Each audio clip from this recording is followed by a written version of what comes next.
आज वैशाख पौर्णिमा, मानव जातीसाठी प्रकाश पर्व।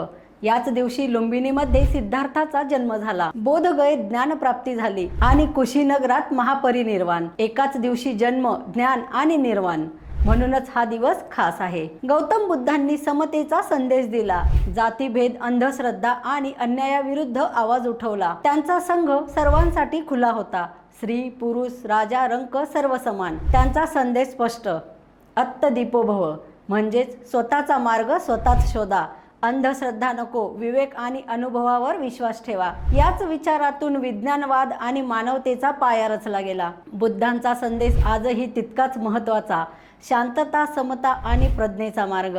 बुद्धांनी देव नाकारला, पण माणसातला माणूस जागवला। स्वर्गाचे आमिष नाही, नरकाची भीती नाही, फक्त एकच सांगितलं, इथेच या जन्मात चांगले वागून दुःखमुक्त होता येतं। रोकठोक महाराष्ट्राला सबस्क्राईब करा आणि बेल आयकॉनवर क्लिक करायला विसरू नका।